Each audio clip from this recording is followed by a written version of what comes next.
Watch this every day and change your life. Most people wait for life to change. They wait for the job, the person, the breakthrough. But life doesn't change because you wait when you change, and change doesn't happen in one loud moment.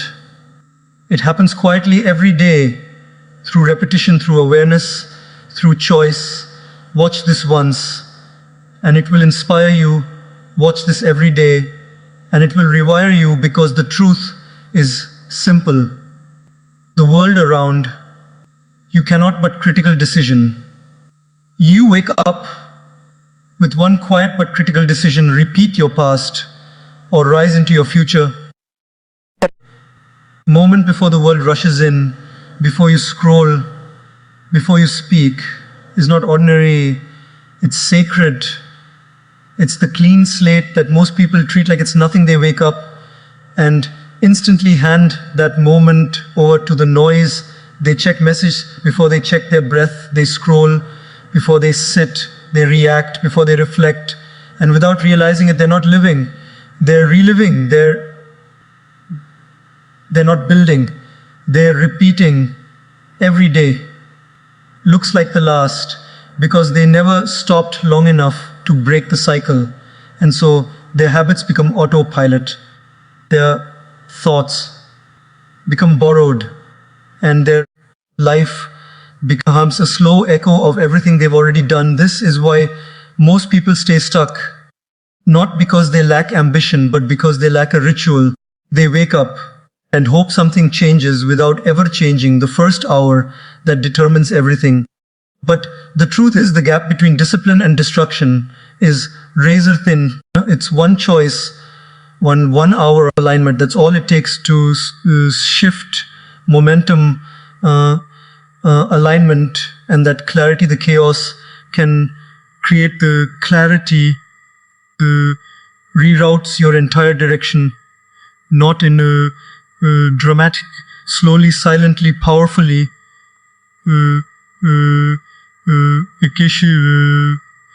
but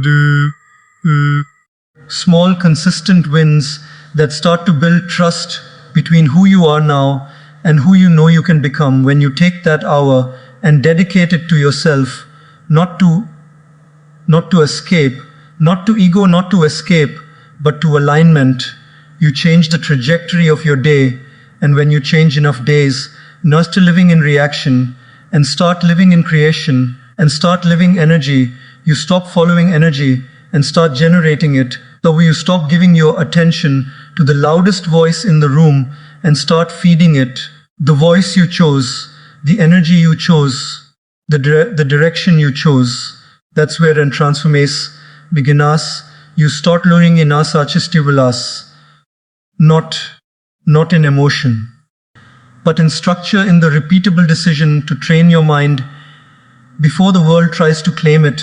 That's why this moment, this message, this breath cannot be a one-time spark. It must be a ritual, not when it's convenient, not when you feel motivated, daily, relentlessly, with reverence. Because repetition is what builds identity, and identity is what shapes behavior.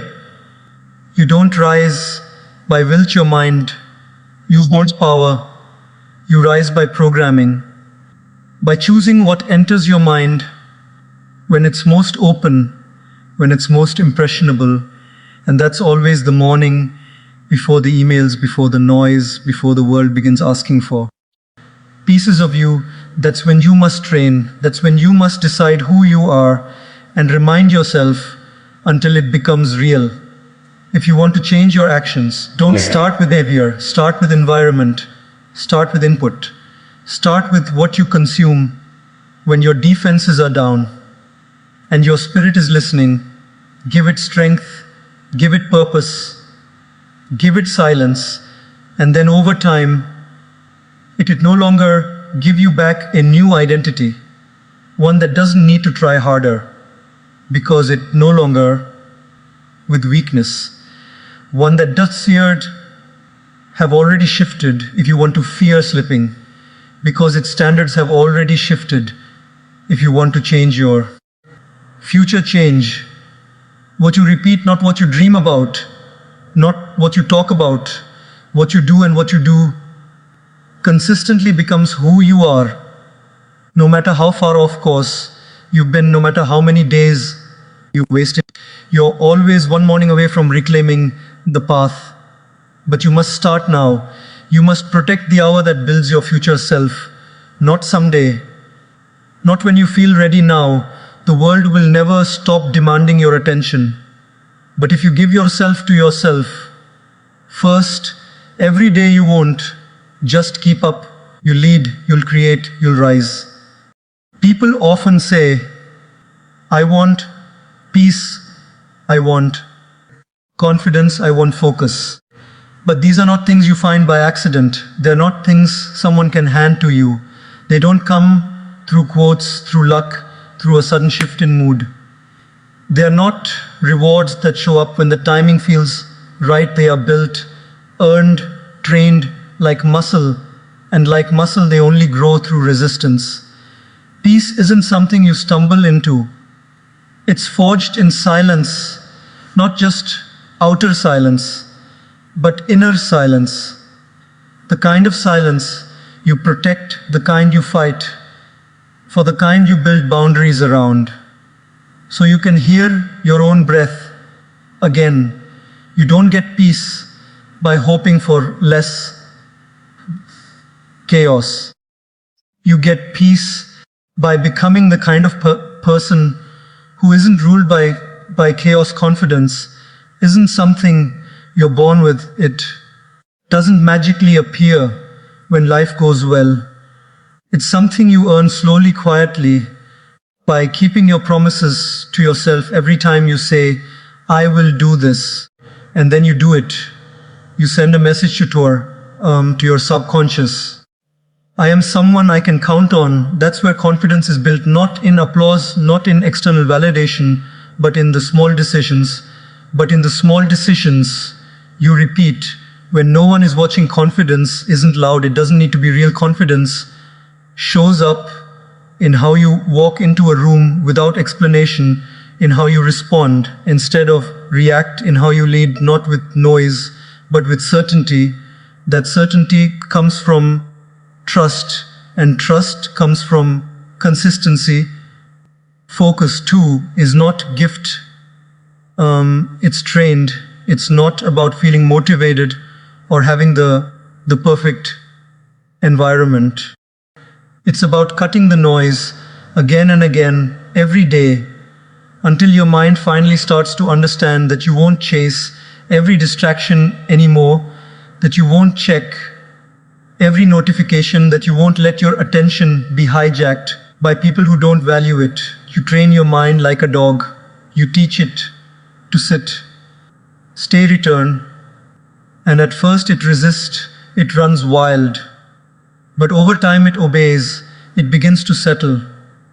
And from that stillness, your work becomes deeper, your thoughts become clearer, your presence becomes undeniable. These are not talents, they are disciplined. Discipline doesn't show up when you feel good. It doesn't care about emotion, it shows up every day in the repetition, in the structure. Is in the morning, you didn't want to get up, but you did. In the evening, you wanted to quit, but you pushed this through. It's not sexy, it's not glamorous, but it is powerful, because when you build it, you begin to shape a life that's no longer at the mercy of your feelings. You must understand this truth. Every single day, you are being programmed either by the world or by yourself. There is no neutral state. Everything you consume, everything you hush when you consume, you listen to everything, you watch everything, you scroll past. It's writing code into your mind, it's shaping your thoughts, it's defining your focus, it's forming your self-worth. And if you do nothing, if you passively let the world write that code, the world wins the ads, wins the drama, wins the gossip, wins the noise, becomes your soundtrack. And eventually you don't even know where your desires came from. You don't even know what peace feels like because your entire system has been built by what surrounds you. But you can brain day that it won't happen by accident, but it will happen it won't happen wins ensured it commit. Morning choose to plug into something that sharpens you, not numbs you, something that reminds you of who you are, not who the world wants you to be, something that quiets the noise and turns up the clarity. Wisdom is not hidden, it's just drowned, but you can return to it. You can build a morning ritual that filters your mind before the world fills it. You can create a space that feeds your direction before the distractions arrive. And when you do that daily, when that becomes your structure, everything changes. You walk in it. You don't chase peace. You walk in it. You don't fake confidence. You radiate it. You don't beg for focus. You live from it because you didn't wait for those things to show up. You built them like a craftsman, like a warrior, like a man who knows that the world may be loud, but he's louder inside. You were not born to be overwhelmed. That constant sense of urgency, fatigue, and chaos that so many people wear like a second skin. It's not your natural state. It's a symptom of drift, of neglect. You were not built to be distracted. Your mind wasn't designed to chase 20 things at once. Your soul wasn't wired to be split across endless tabs, texts, and trivial decisions. Decisions. And yet, that's how most people live. Scattered, exhausted, numb. Not because they're weak, but because they've forgotten how to be still. They've forgotten how to listen. They've forgotten the power that to noise. When you stop giving your life through discipline, you were not created to feel powerless in your own mind. You were built for clarity, for strength, for awareness. That fog you feel, that anxiety, that pressure, those are the results of letting the world program you before you program yourself. It happens slowly. You stop choosing yourself. You stop carving. You start for silence. You skip the morning stillness. You trade presence for performance. And over time, your inner structure begins to rot. Not because something is wrong with you.